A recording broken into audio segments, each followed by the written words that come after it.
दयालू नावाचा एक शेतकरी होता. तो आपल्या पत्नी आणि मुलगा लल्लू यांच्यासोबत राहत असे. त्यांच्याकडे जमिनीचा एक छोटा तुकडा होता, ज्यावर ते आपला उदरनिर्वाह करत असत. दयालू आणि लल्लू शेतात ऊस तोडण्यात आणि गाळणीतून त्याचा रस काढण्यात आपला दिवस घालवत असत. ते गुळ बनवत असत. मग ते गुळ आपल्या बैलगाडीत भरून विकायला बाजारात जात असत. दयालू नेहमी गुळ विकायला बाजारात जायचा, कारण त्याला वाटायचे की लल्लू अजून लहान आहे आणि त्याला बाजाराची फारशी समज नाही. एके दिवशी दयालूची गुळाची गाडी त्याने आपल्या पिशव्या भरल्या आणि तो बाजारात गेला. त्याने आपली गाडी उभी केली आणि गिरायकांची वाट पाहू लागला. थोड्या वेळाने एक व्यापारी तिथून गेला. त्याच्या बायकोने त्याला त्या दिवशी बाजारातून गुळ आणायला सांगितल्यामुळे त्याने थोडा गुळ विकत घ्यावा असे त्याला वाटले. तो दयालूकडे आला आणि म्हणाला, भाऊ, तुम्ही काय विकत आहात? दयालूने उत्तर दिले, साहेब, हा गुळ आहे. मी आजच त्याचा बनवला आहे, त्यामुळे तुम्ही घेऊन जाऊ शकता. मी योग्य भाव सांगतो. व्यापाऱ्याला वाटले की दयालू खूप साधा आहे. तो दयालूकडे गेला आणि म्हणाला, या संपूर्ण गाडीची किंमत किती आहे? तुम्ही किती पैसे घेणार? दयालूला खूप आनंद झाला की त्याला जास्त वेळ थांबावे लागणार नाही आणि एकच माणूस सगळा गुळ विकत घेत होता. त्याने गुळाच्या संपूर्ण गाडीची किंमत 500 रुपये सांगितली. व्यापाऱ्याने दयालूला 500 रुपये दिले आणि म्हणाला, गुळ माझ्या घरी पाठवा.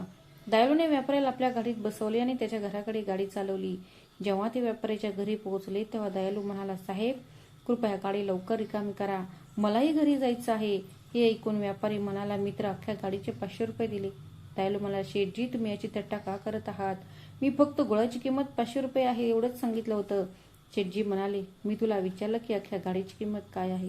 मी तर अख्ख्या गाडीचे पैसे दिले आहेत. त्याने मला त्याची किंमत 500 रुपये सांगितली. आम्ही ऐकले आहे की जाट आपल्या शब्दाला जागतात, पण तुम्ही तुमच्या शब्दावरून फिरत आहात. तो हात जोडून विनवणी करू लागला. व्यापाऱ्याने आपल्या नोकरांना त्यांचे कपडे काढून त्याला नग्न करून घरातून हाकलून देण्यात आले. अपमानित आणि लज्जित झालेला दयाल दिवसभर जंगलात लपून राहिला. अंधारात आपली प्रतिष्ठा जपत तो कसा तरी घरी पोहोचला. जेव्हा त्याची पत्नी आणि मुलगा लल्लू यांनी आपल्या वडिलांची अवस्था पाहिली, दयालूने आपल्या मुलाला सर्व काही सांगितले की त्या व्यापाऱ्याने त्याला कसे फसवले, त्याची संपूर्ण बैलगाडी कशी नेली आणि नंतर त्याला नग्न व अपमानित करून हाकलून दिले. हे ऐकून लल्लूला खूप राग आला. तो म्हणाला, बाबा, उद्या मी बाजारात जाऊन तुमच्या अपमानाचा त्या व्यापाऱ्याकडून बदला घेईन. मुलाचे असे शब्द ऐकून दयालूने त्याला समजवण्याचा प्रयत्न केला आणि म्हणाला, नाही मुला, तो व्यापारी फार धूर्त आहे. तो तुलाही इजा पोचवू शकतो. लल्लू म्हणाला, नाही बाबा, तू मला इजा पोचवू शकत नाही, फक्त त्याचे वर्णन सांग. दयालूने आपल्या मुलाला त्याचे वर्णन सांगितले. दुसऱ्या दिवशी लल्लूने आपल्या शेजाऱ्याकडून एक बैलगाडी घेतली. त्याने ती गुळाने भरली आणि तो बाजाराकडे निघाला. त्याच्या वडिलांनी सांगितलेल्या ठिकाणी तो थांबला. थोड्या वेळाने तोच व्यापारी तिथे आला. लल्लूचे निष्पाप मुलाचा अवतार पाहून व्यापाऱ्याने विचार केला, मी कालच एकाला फसवले आहे आणि हा सुद्धा अगदी निरागस दिसतोय.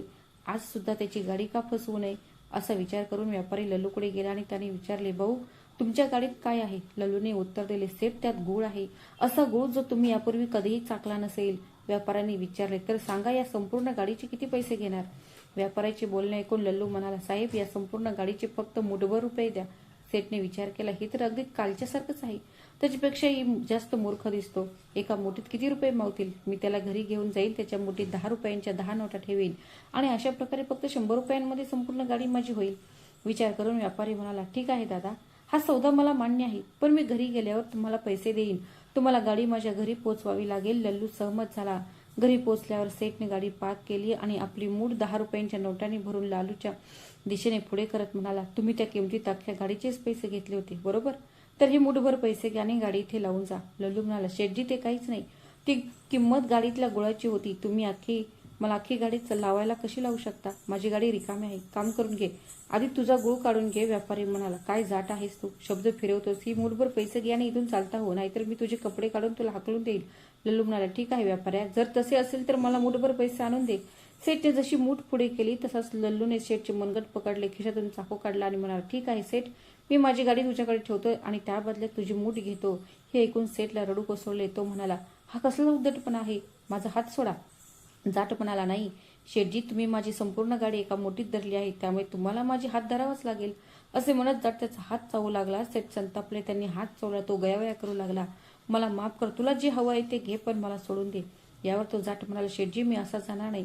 माझी गाडी सोडवून द्या आणि काल माझ्या वडिलांकडून चोरलेली गाडी परत करा. आणि हो सेठ, माझी आणखी एक अट आहे.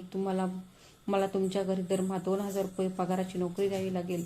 आता सेठांना त्यांचा जीव वाचवायचा होता म्हणून त्यांनी सहमत व्हावे लागले. सेठ म्हणाले, ठीक आहे, तुम्ही म्हणाल तसे मी करेन.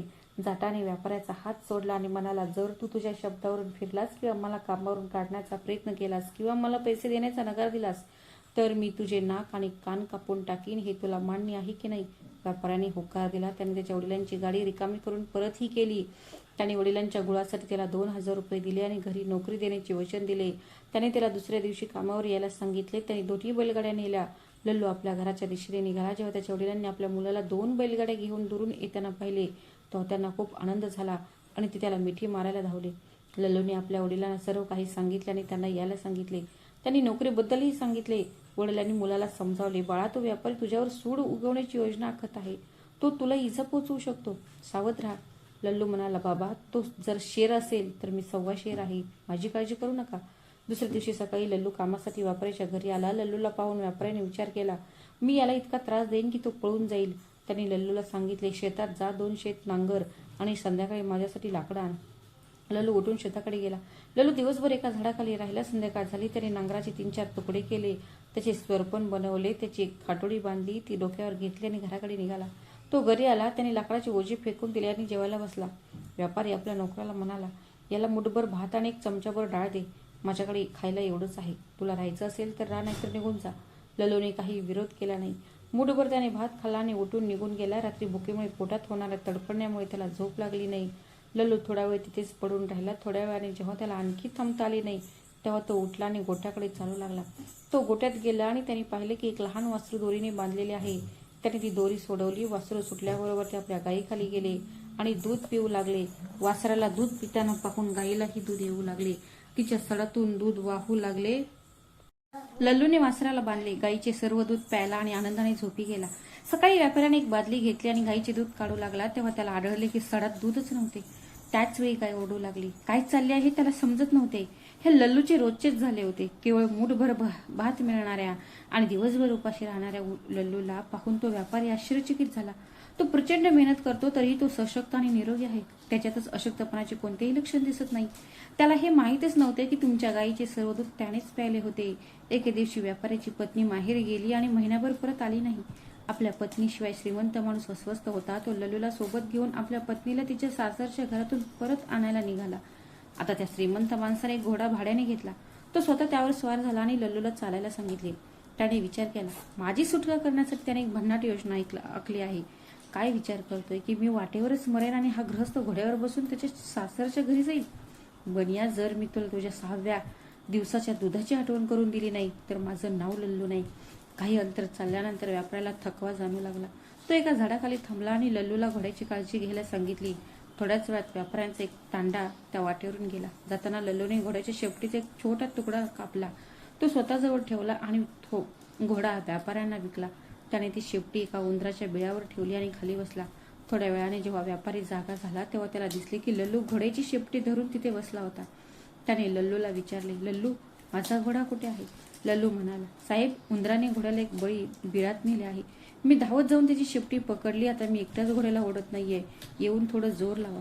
जसा तो व्यापारी आला आणि त्याने शेपटी पकडून ओढली तशी ती शेपटी त्याच्या हातात येऊन पडली. लल्लूची ही युक्ती पाहून तो व्यापारी संतापला. तो रागाने म्हणाला, आत्ताच्या आत्ता माझ्या नजरेसमोरून दूर हो. म्हणून लल्लू म्हणाला, ठीक आहे शेठजी, तुमचे नाक आणि कान कापून टाका आणि मी आताच निघून जातो. आता सेठने काय करावे? सेठला पुन्हा आपल्यासोबत घेऊन जायचे होते. थोडे आता अंतर चालल्यावर त्याने एक बाजार दिसला. बाजारात सेठने जाऊन स्वतःसाठी एक काळा घोडा विकत घेतला आणि ते दोघे त्याच्या सासरच्या घराकडे निघाले. थोड्या अंतरावर चालल्यानंतर ते पुन्हा थांबले आणि रात्रीचे जेवण करून झोपलेले असताना शेठजी लल्लूला म्हणाला, लल्लू, घोडा घे. त्याला चांगले घासून स्वच्छ करून आंघोळ घाल. यामुळे सर्व घाण निघून जाईल. त्यानंतर तो व्यापारी आपल्या तंबूत परत जाऊन झोपला. त्याने घोडा बाजारात नेऊन विकला आणि एक ससा विकत घेतला. सेठाने डोळे उघडताच लल्लूला विचारले, लल्लू, घोडा आहे का? लल्लू म्हणाला, शेठजी, तुम्हीच मला ते घासून स्वच्छ करायला सांगितले होते. मी ते इतक्या जोरात घासले की घोड्याचा काळा रंग पांढरा झाला आणि इतक्या घासण्याने ते झिजून गेले आणि आता ते फक्त इतकेच लहान राहिले आहे. जेव्हा सेठने सशाला पाहिले तेव्हा त्याला लल्लूची युक्ती समजली. तो काही बोलू किंवा करू शकला नाही. त्यांनी पायी प्रवासाला सुरुवात केली. हिवाळा जवळ येत होता आणि सेठ थकून गेला होता. त्याला भूकही लागली होती. त्याच्याकडचे सर्व अन्न आणि पाणी संपले होते आणि त्या पैशाने त्याने दुसरा घोडा विकत घेतला होता. आता त्याच्याकडे अन्न विकत घेऊन खाण्यासाठी पैसे उरले नव्हते. श्रीमंत माणसाने झाडाखाली बसून आराम करायचे ठरवले. त्याने आपला नोकर लल्लू याला सांगितले, माझ्या सासरच्या घरी जा आणि त्यांना माझ्या येण्याची बातमी दे.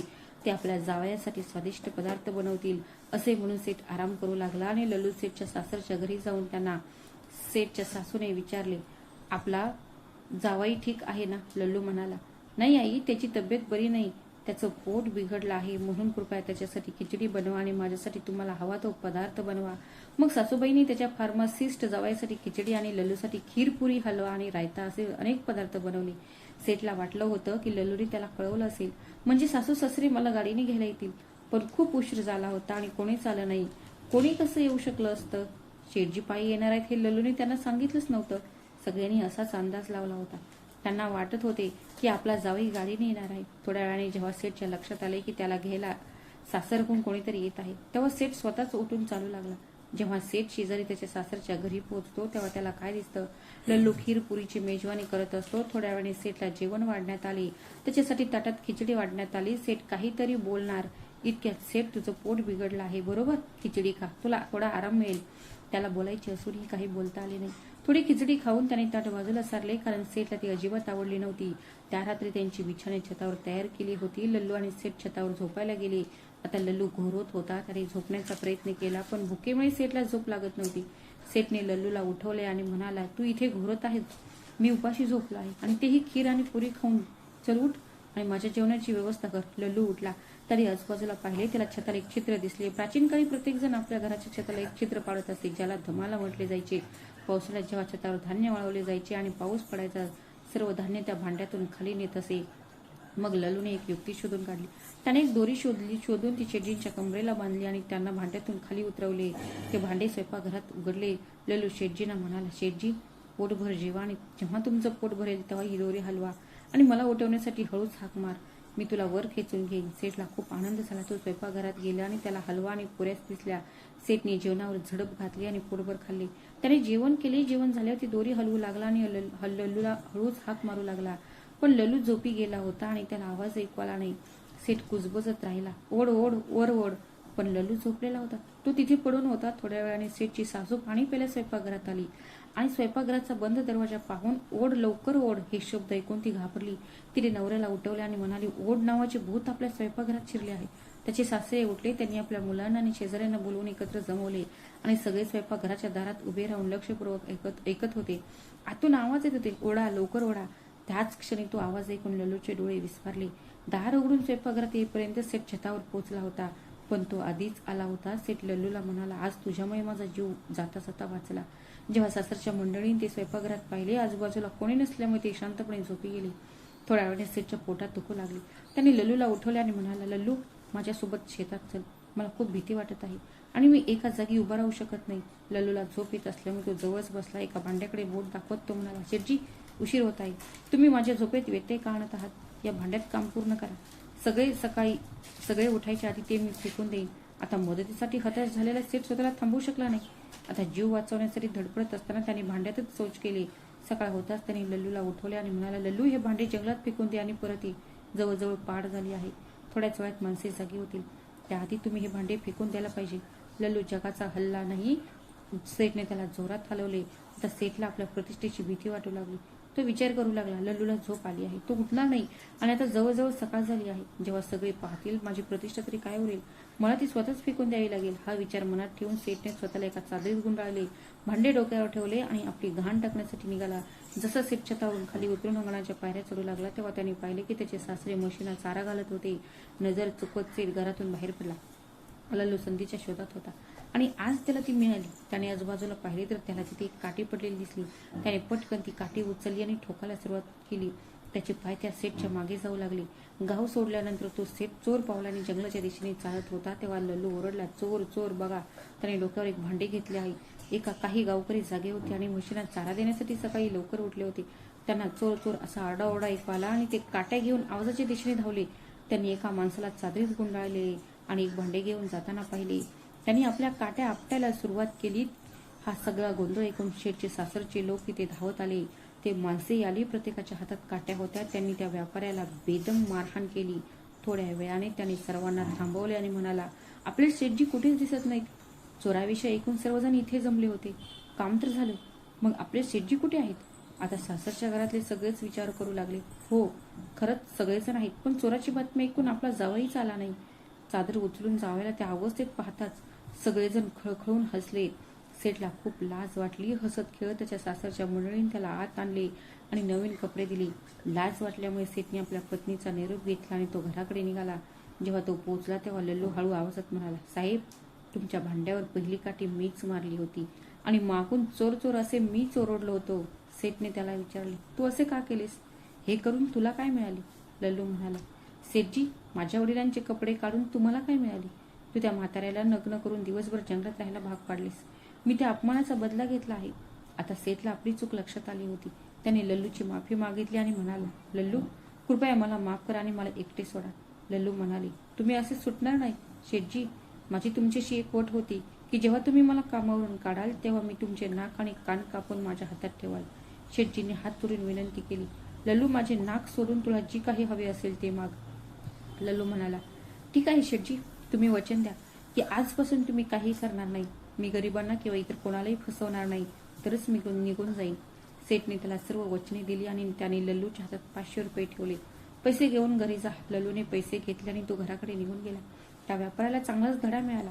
त्याने पुन्हा कधीही गरिबांना फसवणार नाही अशी शपथ घेतली. तर मित्रांनो, तुम्हाला कथा आवडली असेल तर व्हिडिओला लाईक करा, शेअर करा आणि आमच्या चॅनलला सबस्क्राईब करायला विसरू नका. भेटूया अशाच आणखी एका नवीन कथेत. तोपर्यंत स्वतःची आणि तुमच्या प्रियजनांची काळजी घ्या. श्री स्वामी समर्थ. धन्यवाद.